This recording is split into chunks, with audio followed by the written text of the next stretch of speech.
There is a state of being that no one ever really prepares you for. It's not sadness. Sadness is an ache, a weight. It's not anger. Anger is a fire, a current. It's not even despair. Despair is a deep, dark hole. No, this is something else. It is the absence of feeling, a strange, quiet, and hollow void. Have you been there? That place where you know, intellectually, that you should be feeling something. Perhaps it's good news, and you're waiting for joy to arrive. Or perhaps it's a loss, and you're bracing for the impact of grief.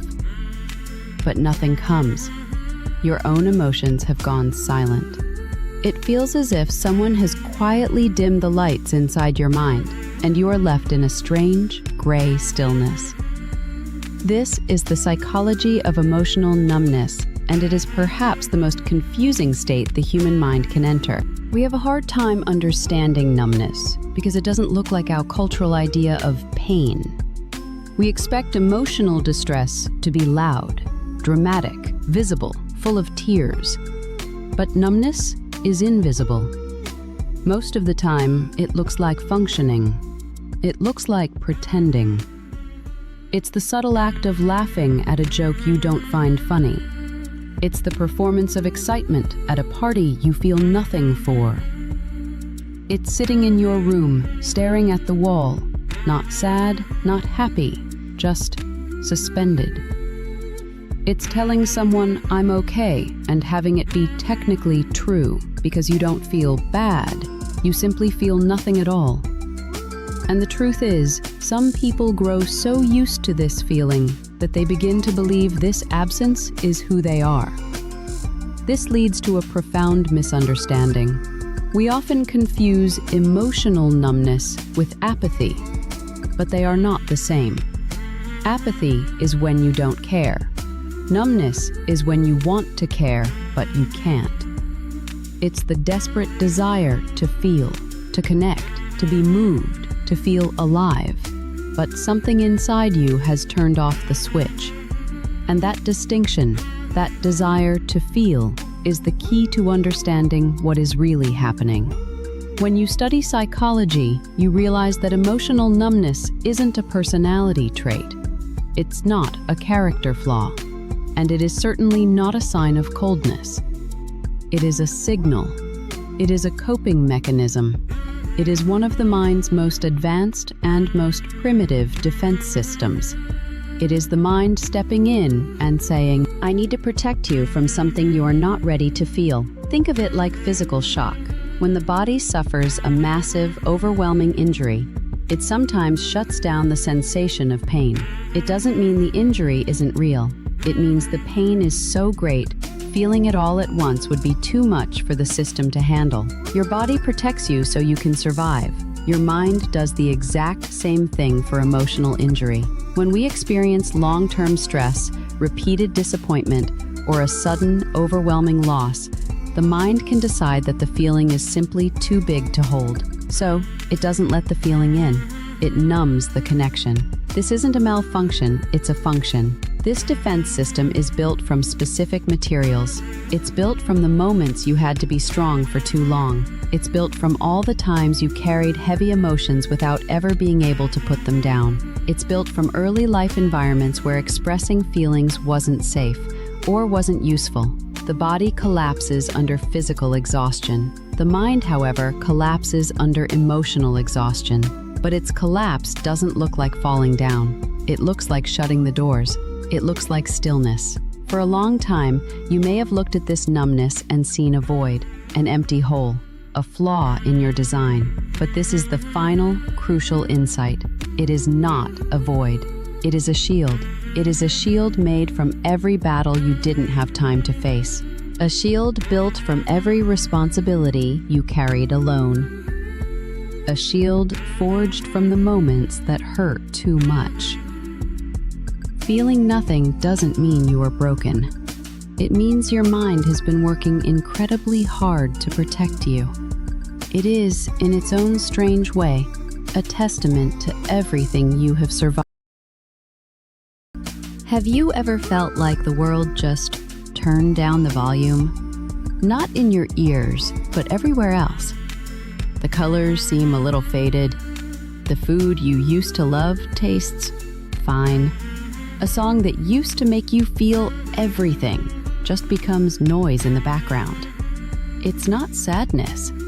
Sadness is loud. It demands to be felt. This is different. This is quiet. This is empty. And that's the part that nobody really explains, the part that nobody prepares you for. But the part that nobody explains is how lonely it feels. It's not the loud, obvious loneliness of an empty room. It's the quiet kind. The kind where you can be sitting among people you love, at a party, a family dinner, or just watching a movie with friends, and feel like you're behind a thick glass wall. You see them. You see them laugh. You see them talk. You see the expressions on their faces.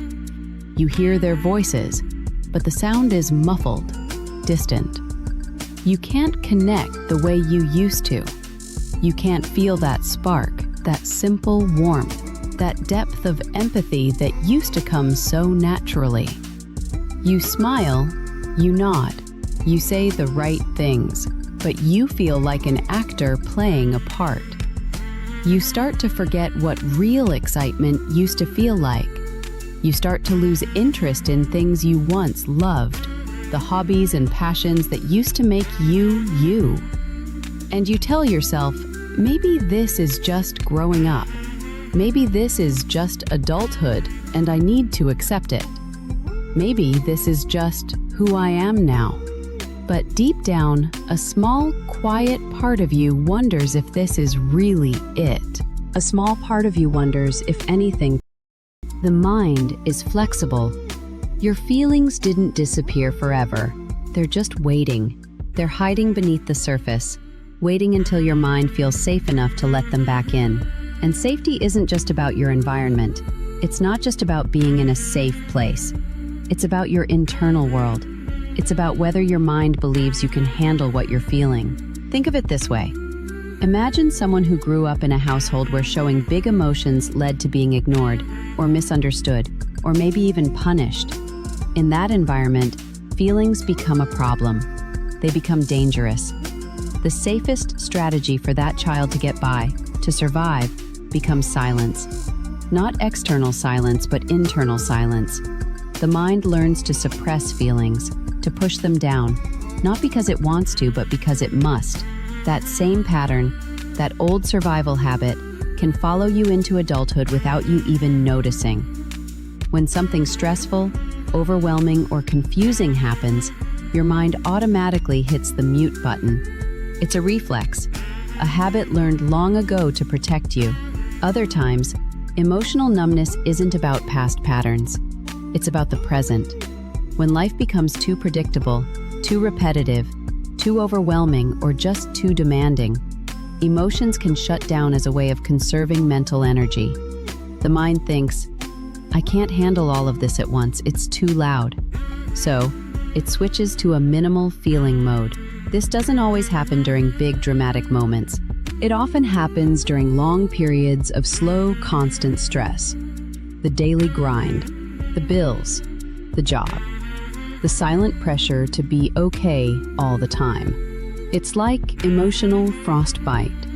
You're out in the cold for so long, you don't even realize the feeling is fading until you wake up one day and realize it. And here's the part that surprises people. Numbness isn't always unpleasant. In fact, for many people, it becomes comfortable. It's a quiet place, a predictable place. It's a low-maintenance way of existing. When you're numb, there's no disappointment. There's no heartbreak. There's no crushing anxiety or fear. But there's also no joy, no real excitement, no deep, meaningful connection. It's like living underwater. Everything is calm, muted, heavy, and slow. The world looks the same, but it feels distant. What fascinates psychologists is how the mind tries to fill that emptiness. Some people bury themselves in work. They become overachievers, chasing the next goal, hoping that accomplishment will finally spark an emotion again. Others distract themselves with constant entertainment, endless scrolling, binge-watching shows, playing video games for hours. Anything to avoid the silence inside. Some people withdraw into solitude.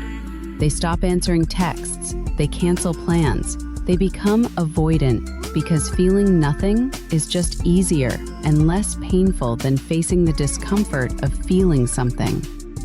Everyone copes differently, but the goal is the same: to avoid the echoing silence inside.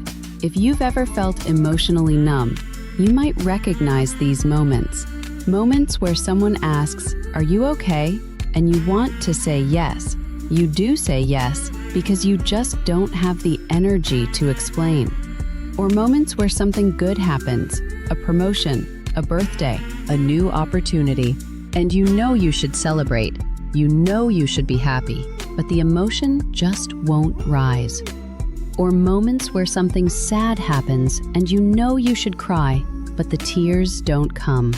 You might start to wonder if you're becoming a colder person, if you're becoming selfish or broken, but in reality, you're just tired, deeply emotionally tired, a tiredness that sleep can't fix. Most people don't understand that numbness isn't the absence of emotion. It's the presence of too much unprocessed emotion. It's like turning the volume down on a radio that started playing too loudly with too many stations at once. You can still hear something faint in the background, but it's easier to ignore it. Until one day, the volume rises again unexpectedly, and you're reminded that the feelings were never gone. They were just waiting. This is where psychology becomes deeply human. When researchers interview people who report long periods of emotional numbness, many describe it with metaphors. It feels like I'm living in my head instead of my heart. It feels like I'm stuck in a room where all the windows are closed. It feels like something inside me just went quiet. These descriptions matter because numbness is not a logical experience. It's a sensory one, a silent one. But here's something beautiful. Numbness often happens to people who feel deeply, not people who feel nothing. It's a temporary shutdown, not a permanent state. Ironically, the people who claim they don't feel anything often have some of the richest emotional worlds hidden just beneath the surface. They're not heartless. They're protective. They're cautious. They're carrying more than they admit. This is why many people who feel numb are also incredibly compassionate. They can sense other people's emotions, even when they can't access their own. Psychology has a theory for this. When the mind blocks internal emotions, it often heightens external awareness. That's why someone who is numb can still care deeply about others, even if they can't connect to their own inner experiences. But emotional numbness has another side, a shadow side that people rarely discuss. It's the fear of emotion returning. Many people who feel nothing secretly worry that if they start to feel again, it will all come back at once. The sadness, the frustration, the stress, the memories. They fear the dam will break and they will be swept away in a flood they can't control. So they avoid things that might trigger emotions, even positive ones. They avoid connection because connection requires vulnerability. They avoid love because love requires openness. They avoid change because change might awaken emotions they don't know how to process. They leads to a strange paradox. The fear of feeling becomes stronger than the desire to feel, not because they don't want joy, but because joy always comes with risk. And when someone has lived through enough emotional storms, even sunshine can feel dangerous. But what if I told you that emotional numbness isn't the end of feeling? What if it's the beginning of understanding? What if this quietness inside you isn't a failure, but a pause, a recalibration, a moment where the mind says, "Let me reorganize everything. Let me rest. Let me process all this, and then we can move forward." Because feelings don't disappear. They wait for us. They wait for us to return to them when we're ready. What if the silence inside you isn't silence at all? What if it's not emptiness, but a heavy, protective blanket? We have this idea that feeling nothing is a failure, that it makes us cold or distant or broken. We look at ourselves in the mirror and wonder, where did I go? Why don't I care anymore? And that question, that is where the real pain often starts. Not from the numbness itself, but from the story we tell ourselves about it. The story of our own failure. The story of our cold, empty heart. But what if that story is wrong? What nobody tells you is that emotional numbness isn't a sign that you've stopped caring. It's a sign that you've been caring for far too long without a place to put all that tenderness. Think about it. Think about the person you are, or the person you've had to be. The one who listens, the one who stays calm in a crisis, the one who absorbs the stress in the room, the one who holds it all together, the one who is always fine. Eventually, even the strongest heart gets tired. It gets tired of being the one that always feels everything first, carries everything longest, and hides everything deepest. It gets exhausted from the sheer weight of its own empathy, its own responsibility. So the mind, in its quiet, ancient wisdom, steps in. It sees that the heart is overwhelmed and on the verge of breaking, and it does the only thing it knows how to do. It wraps the heart in a quiet layer of insulation, a thick, soft, protective blanket, not to trap you, not to hurt you, not to punish you, but to give you room to breathe.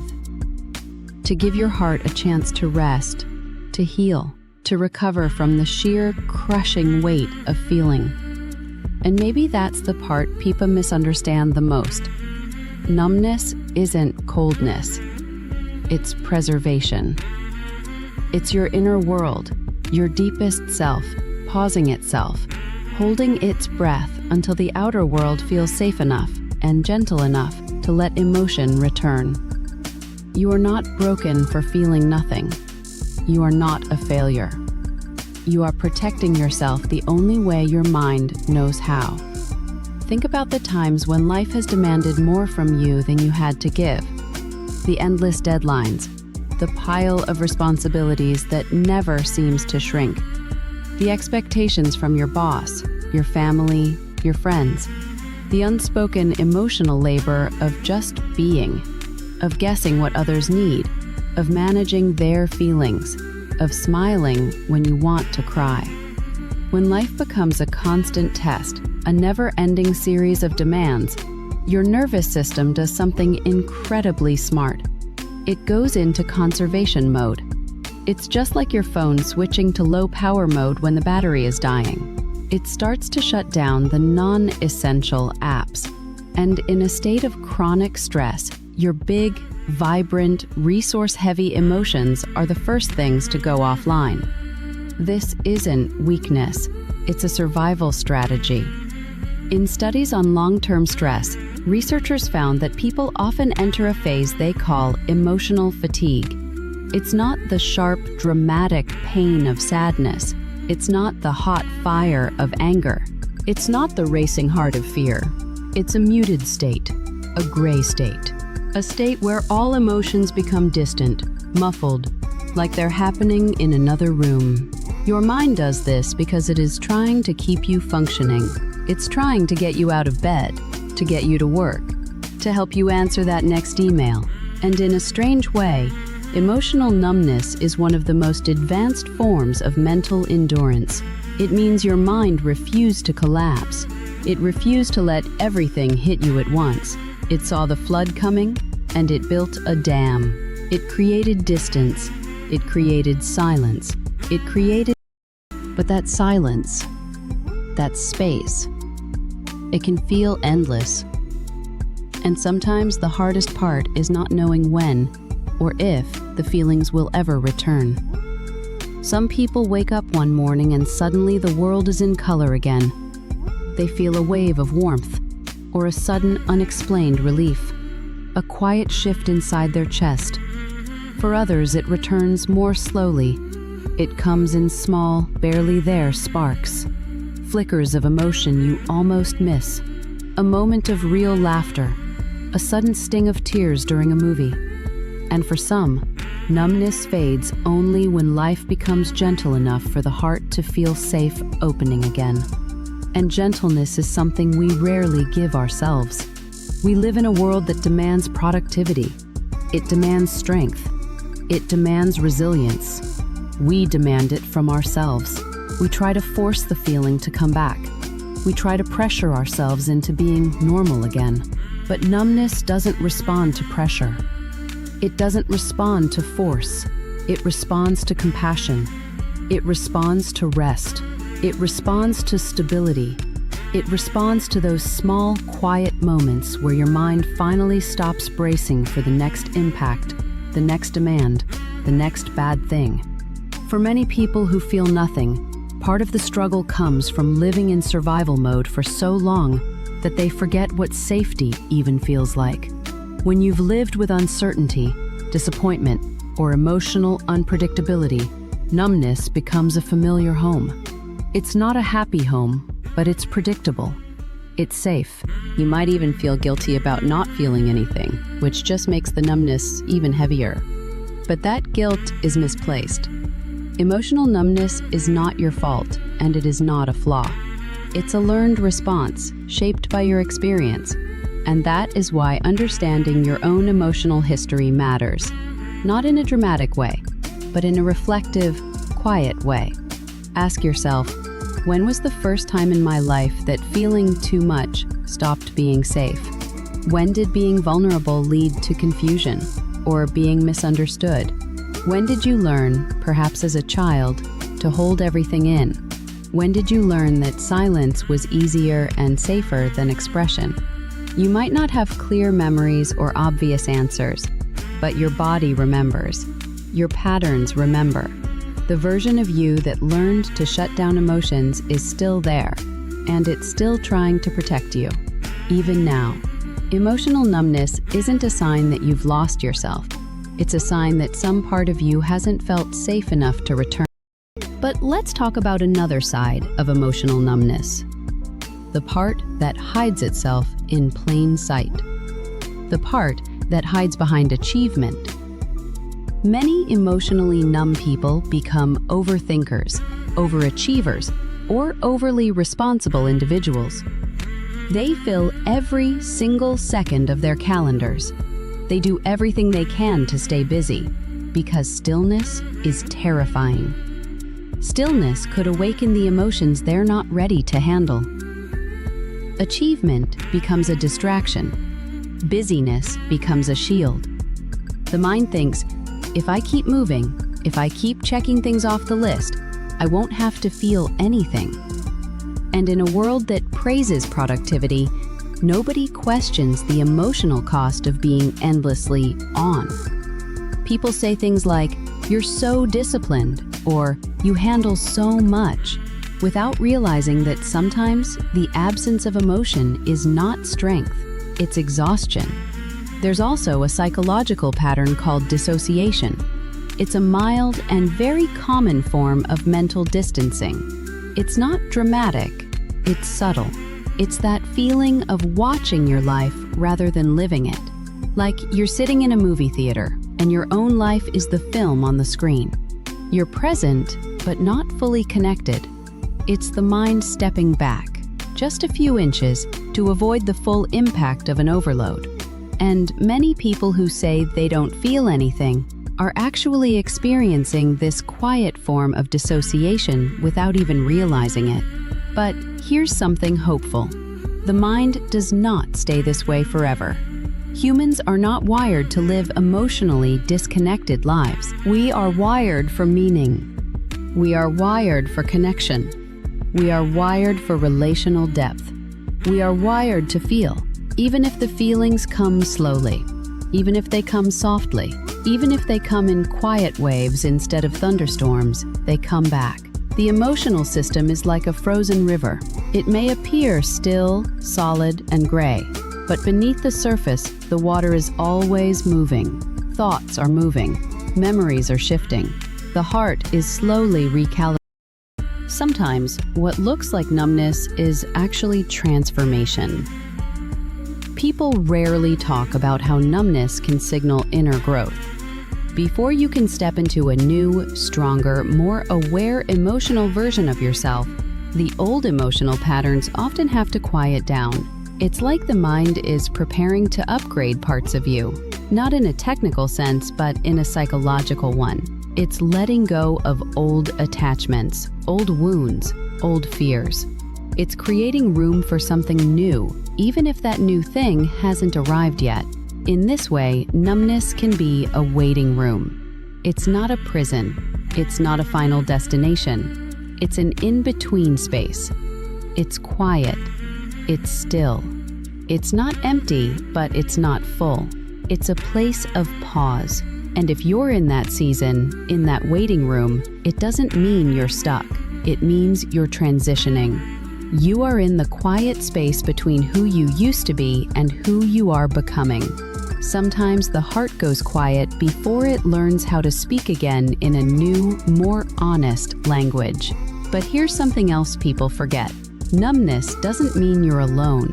Many people you meet every day, the person smiling at the grocery store, your boss, your friend, have felt emotionally numb and have never said a single word about it. They smile, they laugh, they fulfill their responsibilities, they show up. But inside, they may feel that same quiet distance from their own emotions, exactly like you. Maybe that's why this is one of the most overlooked forms of internal struggle. It's invisible, it's silent, and it's so easy to hide. But if you told someone you trust, "I don't really feel anything lately," you would be surprised how many people would say, "I felt that too." It's not a rare condition. It's a deeply human response to a complex world. The numbness only becomes painful when we start blaming ourselves for it.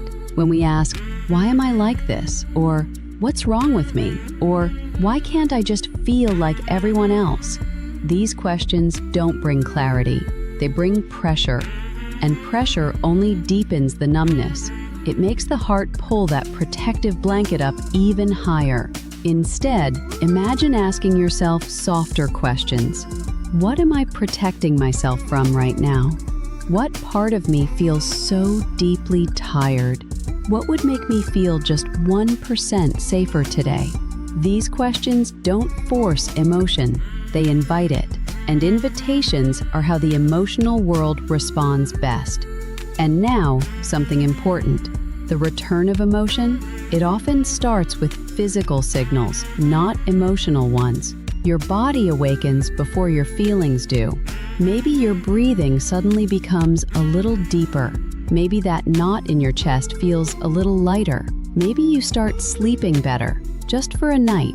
Maybe you start to notice small bits of beauty around you again. The way the light hits a wall, the taste of your food. These small shifts matter. They are the first signs of a thaw. The mind and body are connected. When one begins to heal, the other follows. There's also something incredibly powerful about reconnecting with small, simple pleasures. A cup of warm tea that you actually taste. A soft moment of sunlight on your skin. A peaceful, quiet thought. A familiar, simple comfort. These are the anchors. These are the small, quiet ways your heart begins to trust the world again. These are the ways it slowly, gently peeks out from under that blanket, ready to feel again.